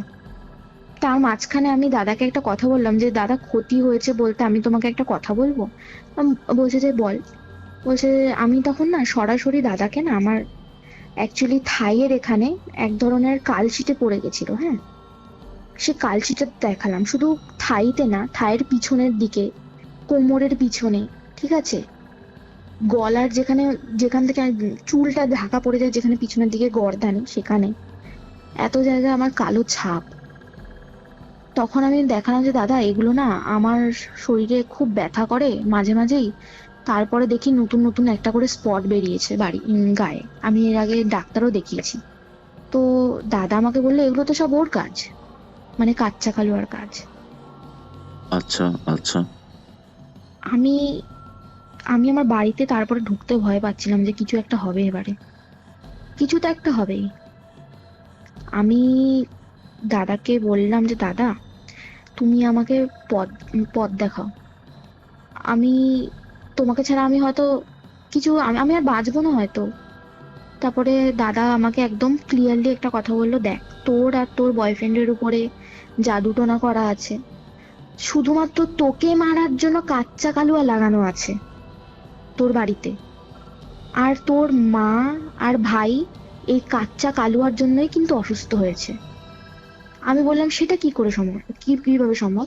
তো দাদা আমাকে বললো যে যখন কোনো স্পিরিট আম, বাড়িতে আসে বা কোনো জায়গায় রাস্তা থেকে আসে, তখন দেখবে পাড়ার সমস্ত কুকুররা ওই এন্টিটিটার উপরে কিন্তু প্রচন্ড চিল্লাতে থাকে, এটা তো আশা করি লক্ষ্য করেছো। হ্যাঁ, তো ঠিক সেরকম ভাবেই যখন কাচ্চা কালুয়া এতটাই নেগেটিভ একটি এনার্জি, আর তাকে পাঠানোই হয়েছিল আমার মৃত্যুর জন্য। আমার তখন মনে হয় আমার 21 বছর বয়স তখন, আমার আমাকে মারতে পাঠিয়েছে। যাই হোক, এবার আমি জিজ্ঞাসা করলাম তাহলে আমার মা আর ভাইয়ের কি হবে? বলছে যে ওদের তো শুধু শরীর খারাপই হবে, কিন্তু মেইন এফেক্টটা তো তোর উপরে পড়বে। আমি বুঝে গেলাম কি বলতে চাইছে, মানে আমাকে মানসিকভাবে পাগল করে, আমাকে শারীরিকভাবে অসুস্থ করে, আমাকে মানে একবারে মারবে না, আমাকে তিলে তিলে মারবে। এটাই হচ্ছে তার সাইন, কাচ্চা কালুয়ার। তাকে এই কাজটার জন্যই আমার বাড়িতে পাঠানো হয়েছে। আচ্ছা। যথারীতি খুব কান্নাকাটি করে আমি বাড়ি গেলাম। বাড়ি গিয়ে আমি কিচ্ছু বলিনি মাকে যে আমি কোথায় গেছিলাম, কি করতে গেছিলাম। এত কিছু আমি কিন্তু নিজেই হ্যান্ডেল করছি ব্যাপারটাতে। আমি কিন্তু কাউকে আর ভরসা করিনি আমার এই ব্যাপারটাতে যোগদানের জন্য। আমার দরকার নেই কারোর সাপোর্টের। আমি যেখানে গেছি আমি সেখান থেকেই সাপোর্টটা পাবো, আমি সেটাই মনে করেছিলাম। আমাকে এর পরের যে অমাবস্যা, ঠিক আছে, মার্চ মাসে 2024 মার্চ মাসের 9 তারিখে আমার এই কাজটা মানে ঠিক করা হয়েছিল। এই 1 মাসের মধ্যে না, আমি যদি দাদার সাথে কন্ট্যাক্ট না করতাম আমি মারা যেতাম। একদমই পরিষ্কারভাবে বলে আমি মারা যেতাম। কারণ আমাকে প্রায় 80% পাগল করেই দিয়েছিল। ভুলভাল বকছি, স্নান করছি না, খাচ্ছি না, চুল পড়ছে, এগুলো তো পাগলেরই লক্ষণ। সারা গায়ে কালশিটের দাগ। আমি অ্যাকচুয়ালি কালশিটের কথাটা ভুলেই গেছিলাম দাদাকে বলতে। দাদা নিজে থেকে আমাকে ইন্ডিকেট করেছিল আমার ঘাড়ের এখানে কালো স্পট দেখে। আমাকে জিজ্ঞেস করেছিল, "এটা কি তোর জন্মগত?" আমি বলছিলাম, "না, এগুলো তো আমার সারা শরীরে আছে এখন।" তখন আমাকে বলেছিল এগুলো কাচ্চা কালোয়ারি কাজ।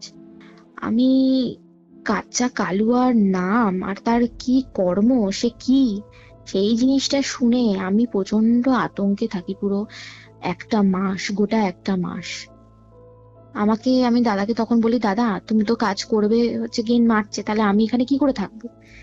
আমি তো, অবস্থা খারাপ হয়ে যাবে আমার।" তখন আমাকে বলেছিল, "তুই তোর বাড়িতে রোজ রোজ তোর বাড়িতে যে আহ, ঠাকুর আছে তাকে রোজ পুজো কর, মানে পুজো আচরা কর, বাড়িতে ধুনো দে।" ধুনোতে একটা জিনিস মেশানোর জন্য দিয়েছিল আমাকে, হ্যাঁ, এটা গুঁড়ো টাইপের। আমি জানি না, আমি জিজ্ঞাসাও করিনি কি ধরনের গুঁড়ো। কিন্তু খুব মানে খুব এফেক্টিভ। ওই গুঁড়োটা দেওয়ার পর থেকে কিন্তু আমি নাকে কোনো মানে গন্ধ পাইনি। ওকে, ওকে, ওকে। তারপর কিন্তু হ্যাঁ, আমি এই প্রেজেন্সটা বুঝতে পারতাম কিছু একটা আছে, কিছু একটা আছে। তারপর ওই একটা গোটা মাস আমি আমার মায়ের সাথে শুই। এই একটা মাস আমি বুঝতে পারছি আমার সাথে সাথে কেউ ঘুরছে, কিন্তু ক্ষতি করতে পারছে না, হুম। ক্ষতি করতে পারছে না। আর বাড়িতে তোমাকে বললাম না 2টো ফুল দিয়েছিল, ওই ফুলের মধ্যে এমন কি ছিল আমি জানি না, আমাকে মানে আমাকে সুস্থ করতে সাহায্য করেছিল। মানে আমি খাওয়া দাওয়া শুরু করেছিলাম, স্নান করা শুরু করেছিলাম, এতটাই এফেক্টিভ ছিল ব্যাপারটা। যাই হোক, এবারে 1 মাসের ঘটনাটা কোনোভাবে আমি মায়ের সাথে ঘুমিয়ে, আমার ঘরে না এসে, ঘরে ধুনো দিয়ে সবকিছু আর কি একটা পজিশনে রেখেছিলাম। তারপরে আসলো যেদিন যজ্ঞ হবে। ওকে। দাদা আমাকে কিছু লিস্ট বানিয়ে দিয়েছিল যে আমাকে এগুলো কিনে নিয়ে যেতে হবে। আমি ঠিক সেভাবেই যত পরিমাণে ছিল নিয়ে গেছি। ঠিক রাত আমি আমার মাকে বলে গেছিলাম যে আমার একটা বন্ধুর বাড়িতে অমাবস্যার পুজো আছে, সরি বান্ধবী, সেখানে আমি যাচ্ছি। তো বান্ধবীটাকে চেনে আমার মা, তাই জন্য রাতে দেরি হলে কোনো অসুবিধা নেই। ঠিক অমাবস্যাটা লাগার পর 8:30 থেকে আমার দাদা যজ্ঞটা শুরু করেছিল। ঠিক আছে, একটুখানি মদের ছেটা একটু দিতে হয় যজ্ঞে বসার আগে, এটা আমাকে, আমি জানি না এটা সব জায়গায় নেসেসারি কিনা, কিন্তু দাদা করেছিল। যখন যজ্ঞটা হচ্ছিল না, মনে হচ্ছে পুরো মানে চারিদিক থেকে একটা মানে একটা আমফান যাচ্ছে, শুধু যজ্ঞের কুণ্ডটা বাদ দিয়ে।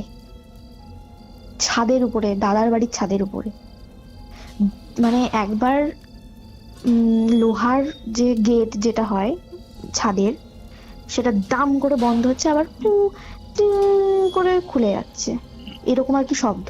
আবার দাম করে বন্ধ হচ্ছে, আবার খুলে যাচ্ছে। তারপরে তোমার মানে হঠাৎ করে দেখলাম যে ছাদের উপরে জামা কাপড় টাঙানোর জন্য যে দড়ি থাকে না, হুম।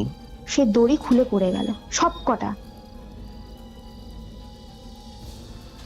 এর কিছুক্ষণ পরে দাদা আমাকে, দাদা যখন যজ্ঞে আর কি কিছু দিচ্ছিল, কি দিচ্ছিল আমি জানি না, আমার কানে কানে একটা কিছু বলছিল জিনিসপত্র, আমি সেগুলো বলছিলাম নিজের মুখে, আমার নাম দিয়ে, আমার মায়ের নাম দিয়ে।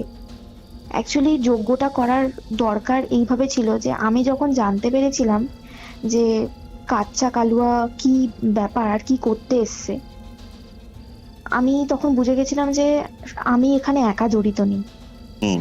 এখানে আমার বয়ফ্রেন্ডও জড়িত আছে, আমার মাও জড়িত আছে, আর তার থেকেও বড় কথা আমার বাড়ির লোককে প্রোটেক্ট করা আমার সব থেকে বড় দায়িত্ব। আমার জন্য আমি কাউকে সাফার করতে দিতে পারি না, কোথাও না কোথাও গিয়ে এটা আমারই দোষ।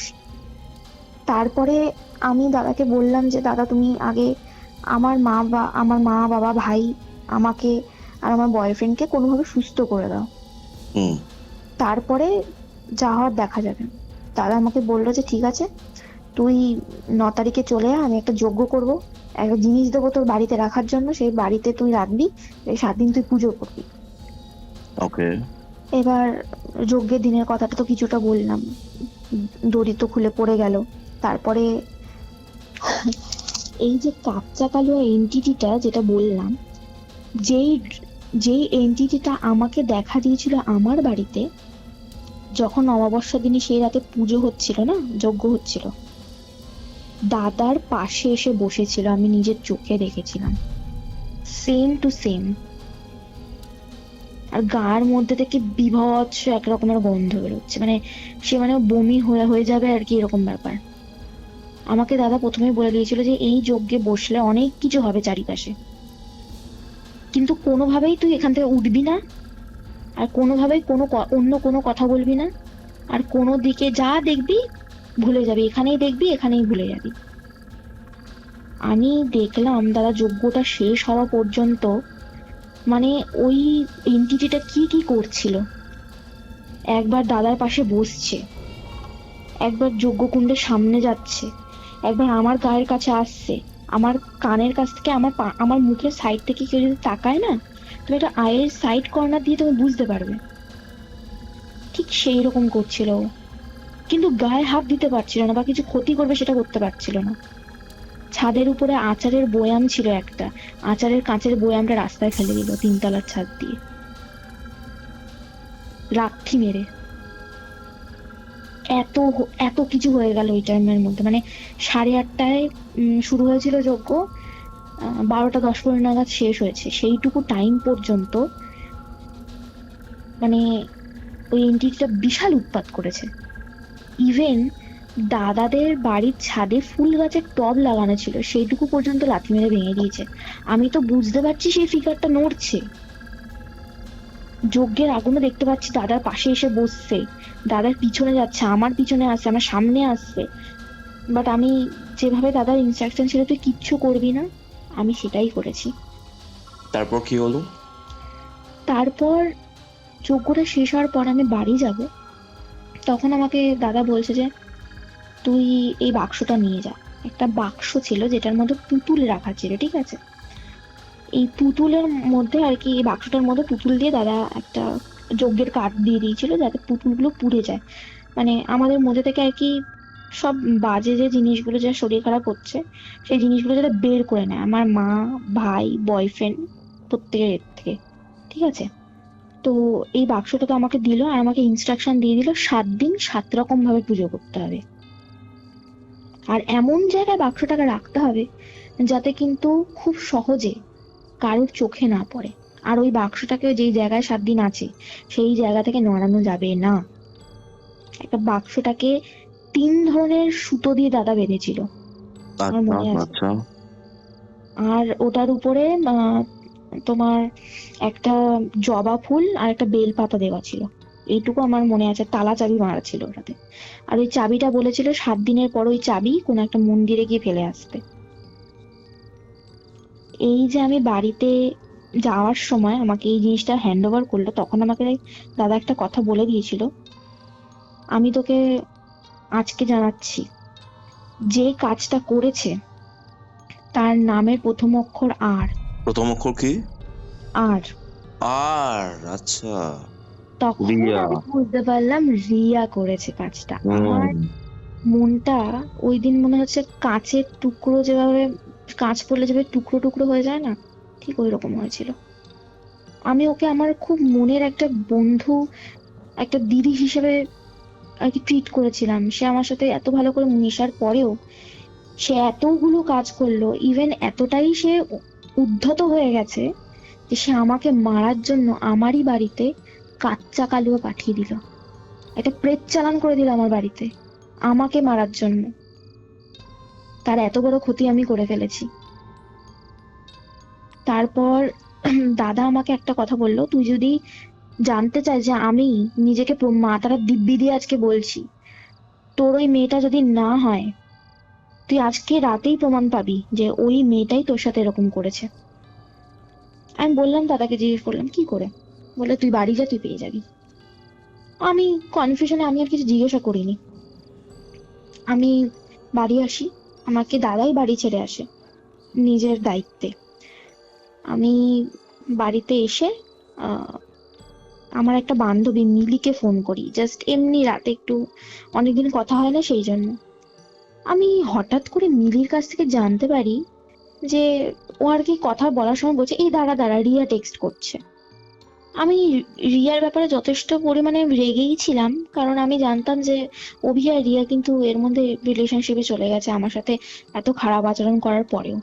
আর সেখানে কিন্তু অভি একেবারেই ভালো নেই, সেটাও আমি বুঝতে পেরেছিলাম, দূর থেকেও বোঝা যায়। আর ইভেন ওর ফ্রেন্ড সার্কেলের লোকজনও কিন্তু বলেছিল যে কিছু কিরকম একটা হয়ে যাচ্ছে অভি। তো হঠাৎ করে মিলি বলছে যে, কি রে বাবা, মেয়েটা এত রুগ্ন কেন? আমি বললাম, কি হয়েছে মিলি? ও আমাকে বলছে, জানিস তো রিয়ার সাথে আজকেই তো বেরোলাম দেখা করতে, দেখি এখন এর মধ্যে দেখি জ্বর চলে এসছে ওর নাকি, কিরকম ন্যাকামি। আমি না যেই শুনেছি জ্বর চলে এসছে, আমি আমি বুঝে গেলাম দাদা আমাকে কি বলতে চেয়েছে। অর্থাৎ যে এই কাজটা করেছিল আমার ফ্যামিলিতে আমাকে বরবাদ করার জন্য, এই পেচ্ছানা যে কাজটা করেছিল কাচ্চা কালুয়াকে, সে কিন্তু যখন আমার গা থেকে এই জিনিসগুলো চলে যাবে, মানে এই যে যজ্ঞটা করা হলো আমাদের সবার জন্য, তখন কিন্তু মানে রিয়ার এফেক্ট পড়বে, কারণ ওই কিন্তু এই ষটক্রিয়াটা করিয়েছিল। পেট চালান কিন্তু মানে তন্ত্রের, আমি যতটা জানি দাদার কাছ থেকে, পেট চালান কিন্তু তন্ত্রের মধ্যে ষটক্রিয়া হয়। এই ষটক্রিয়া ভাগটা কিন্তু খুবই নিম্নতর, খুব খারাপ একটা কাজ, মানে ভগবানের বিরুদ্ধে গিয়ে কোনো একটা কাজকে আর কি সম্পন্ন করা যাকে বলে, একদম সেটাই হয়েছিল। তো আমাকে দাদা বলেছিল যে এরকম যদি রিয়া যদি সত্যিই করে থাকে, তাহলে ওর শরীর খারাপ হবেই হবে। আর সেটাই হলো। একটা মানুষ হঠাৎ করে এত রাতে ঘুরে ফিরে এসে হঠাৎ করে তার জ্বর এমনি এমনি তো হতে পারে না। তখনই আমি বুঝতে পারলাম যে হ্যাঁ, আমি কনফার্ম হয়ে গেলাম এটা রিয়াই করেছে কাজটা। সেই দিন রাতটা তো কাটলো এই সমস্ত ব্যাপার নিয়ে, আমি খুবই কান্নাকাটি করেছিলাম এটা জানার পরে যে আমি খাল কেটে কুমির এনেছিলাম, যেই মেয়েটাকে আমি আমার বাড়িতে আসতে বলেছিলাম, মজা করতে বলেছিলাম, একটা টাইমে আমরা দুজন খুব ভালো বন্ধু ছিলাম, সেই মেয়েটাই আমাকে, আমার ফ্যামিলিকে ধ্বংস করে দেওয়ার জন্য, শুধু একটা সামান্য বিষয়, সেটা হচ্ছে একটা ছেলের জন্য হুম। এত কিছু করে ফেললো। আমার বয়স কত, 21 বছর আমার এখন বয়স, তখন হয়তো সেই বছর হয়তো 20 ছিল। তার মধ্যে আমাকে মারার প্ল্যান করে ফেলেছে, আমার বাড়িতে পেট চালান করে দিয়েছে। তো যাই অ্যাকচুয়ালি হোক, তোমার এবারে পুরো ঘটনাটা আমি শুনলাম, ঠিক হুম আছে? হুম হুম। এখন তুমি কেমন আছো? এখন বলতে গেলে আমি, ঘটনাটা প্রায় 1 বছর হতে চললো, সবই এখন স্বাভাবিক মতোই আছে। তবে হ্যাঁ, অভির সাথে কিন্তু আমার সবকিছু ঠিক হয়ে যায়, মা বাবাও একদম সুস্থ হয়ে যায়। আর শরীরের মধ্যে কিন্তু যেই স্পট গুলো ছিল, ওই 7 দিনের কাজের পরে কিন্তু আমার সমস্ত স্পট চলে যায়। আচ্ছা। এবারে একটা জিনিস উল্লেখ করে রাখি, এই যে 7 দিন আমি বাড়িতে বাক্সটা রেখেছিলাম, এখানেও কিছু ঘটনা হয়েছে। আচ্ছা, কিরকম? আমি ঘরের মধ্যে যখন ধরো বসে আছি, মনে হচ্ছে ঘাড়ে কেউ চেপে রয়েছে বসে। হুম। আমি যখন শুচ্ছি, বুকের উপরে কেউ বসে আমার দিকে তাকিয়ে রয়েছে, বুকের উপরে বসে। একটা বাচ্চাকে তুমি যদি কোলে নাও বা বুকের উপরে এনে আদর করো, ঠিক সেই যে চাপটা, সেই চাপ আমার অনুভব হচ্ছিল। দিন দিন চাপটা এত বাড়তে থাকে, আমার মনে হচ্ছিল আমার বুকের বারে একটা পাঁজরের হাড় ফাড় ভেঙে যাবে। আমার লাংসে প্রবলেম হতে শুরু করলো, আমি শ্বাসকষ্ট হতে শুরু করলো, আমি আর শুতে পারছিলাম না ওখানে, কিন্তু আমাকে তো ওই ঘরেই শুতে হবে। আর আমাকে বলেছিল ঘরের মধ্যে যে আয়না থাকবে, আমার ঘরে যদি কোনো আয়না থাকে সেই আয়না যেন আমি ঢেকে দিই, এই ইনস্ট্রাকশনটা আমাকে দিয়েছিল। আমি কোনো কারণ জিজ্ঞাসা করিনি, কারণ আমার তখন একটাই উদ্দেশ্য ছিল, নিজেকে বাঁচানো আর আমার সাথে যারা আছে তাদেরকেও বাঁচানো, এটুকুই আমার উদ্দেশ্য ছিল। তারপরে যেদিন লাস্ট দিন আমি যখন বাক্সটা ফেলতে যাব, এক একদিন এক এক রকম ভাবে পুজো করা হয়েছিল। পান দিয়ে একদিন, একদিন 11টা মোমবাতি জেলে, একদিন আবার আম, কিছু একটা খাবার দাবার দিয়ে, ঠিক আছে, উপরে আবার আতর ছড়িয়ে, ঠিক আছে, বিভিন্ন রকমের এরকম বলেছিল রিচুয়ালস করতে। সেইভাবেই আমি করি। আর বলেছিল 7 নম্বর দিনে যখন বাক্সটা ফেলতে যাব, বাক্সটা আমাকে বলেছে দু জায়গায়, দুটোর মধ্যে একটাতে ফেলতে পারি। একটা হচ্ছে কোনো একটা এমন পুকুরে যেখানে কেউ ডুবে মারা গেছে, হুম অথবা এমন কোনো একটা বাঁশ বাগানে যেটার পাশে কবরস্থান আছে। তো আমার পক্ষে কবরস্থানে যাওয়াটা পসিবল ছিল না একার পক্ষে। হুম হুম পুকুরে যাওয়া সম্ভব ছিল, কারণ পুকুর তো একদম মানে দোরগোড়ায়, সেই জায়গাটাতে যেরকম দাদা ইনস্ট্রাকশন দিয়েছিল সেরকমই পুকুর ছিল, কোনো সমস্যা হয়নি।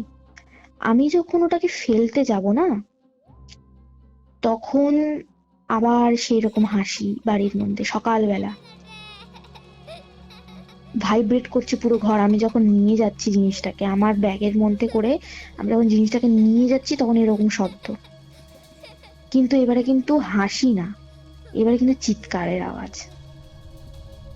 ওকে আমি কিছুক্ষণ মানে হেঁটে গিয়ে আমি যখন পুকুরে জিনিসটা ফেলতে যাই না, ইট বেঁধে, বা দাদা বলেছিল আমাকে 2টো ইট বেঁধে তারপরে জিনিসটাকে ছুঁড়ে দিতে আর পিছনে না তাকাতে, ঠিক আছে।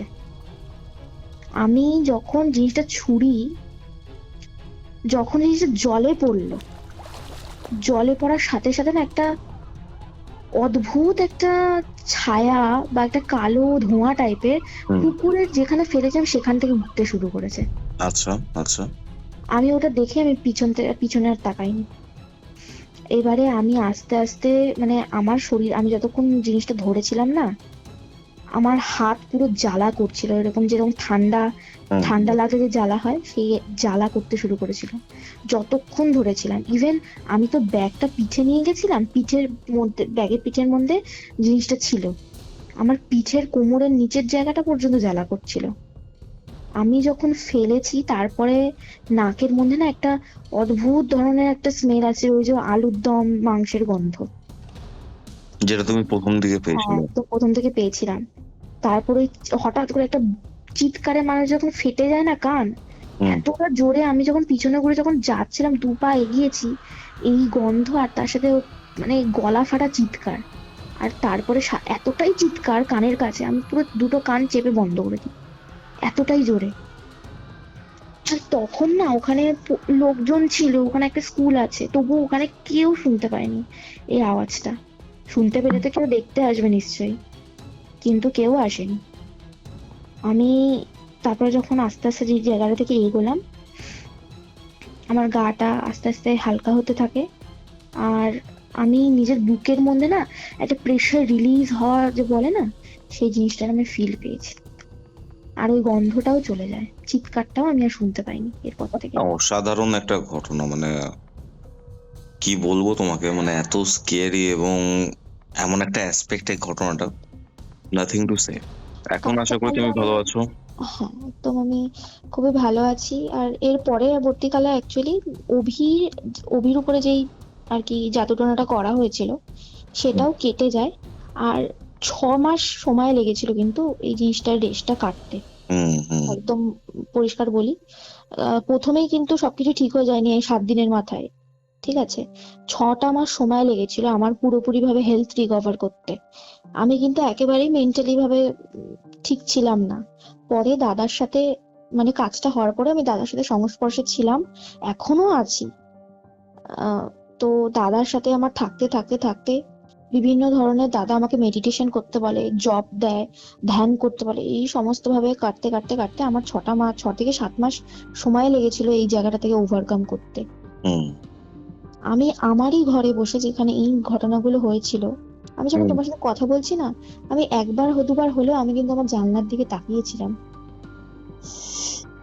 এতটাই বুঝতে পারছি। ভয়। এখন আমাদের জীবনে অভি আছে, আমার সবাই আছে, কিন্তু ওই মেয়েটা কিন্তু নেই। মেয়েটা কিন্তু মানে সবার জায়গা থেকে জোন আউট হয়ে যায়। বেঁচে আছে এখনো? হ্যাঁ হ্যাঁ, অবশ্যই বেঁচে আছে। কেন বেঁচে থাকবে না? ও হ্যাঁ, বেঁচে থাকা নিয়ে একটা জিনিস বলি। আমি মেয়েটার উপরে এতটাই রেগেছিলাম, আমি চেয়েছিলাম মেয়েটার উপর আমি রেভেঞ্জ নেব। একদম সত্যি কথা বলি, আমি বলেছিলাম দাদা তুমি এমন কিছু একটা করো যেন ও অভির সাথে আর কোনোদিন যোগাযোগ না রাখে। তো দাদা সেই দিন মানে যজ্ঞের দিন বলেছে ঠিক আছে তুই পরের দিন হয় আমি করে দেবো। কিন্তু পরের দিন যখন যাই, দাদা আমাকে একটা খুব খুব ভালো একটা কথা বলে, জানো তো, বলেছিল যে মানে ঈশ্বরের উপরে বিশ্বাস রাখতে বলেছিল। বিশ্বাস যদি ঈশ্বরে থাকে, আর ঈশ্বরকে যদি আমরা বিশ্বাস করি না, পৃথিবীতে মানে সবকিছু ভালো হয়। আর ওই মেয়েটার প্রতি যে আমি রেভেঞ্জটা নিতে চাইছি, দাদা আমাকে খুব স্ট্রিক্টলি বলেছিল তুই এটা করিস না। দাদা আমাকে পরে এক্সপ্লেন করে যে কেন আমাকে তখন বারণ করেছিল। তখন আমাকে দাদা বলে যে তুই যে ষটক্রিয়াটা ওর মেয়েটার উপরে করবি, তোরও কিন্তু এটা কর্মফলের উপরে যোগ করবে। তুই ভগবানের উপরে বিশ্বাস রাখ, দেখবি ও অবশ্যই নিজের শাস্তিটা পাবে। ও ঠিক তার 2-3 মাস বাদেই কিন্তু তার শাস্তিটা পেলো। কিভাবে পেলো সেটা আমি বলছি না, কিন্তু যেভাবে পেয়েছে সেটা কিন্তু খুবই হিউমিলিয়েটিং ছিল। আর আমি সত্যি কথা বলতে আমি স্যাটিসফাই হয়েছিলাম যে যে যার কর্ম ফলের জিনিসটাই ভুগছে।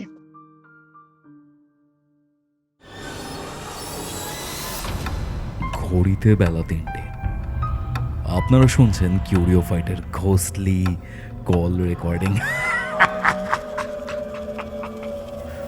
আপনাদের আজকের হরর ডোজ।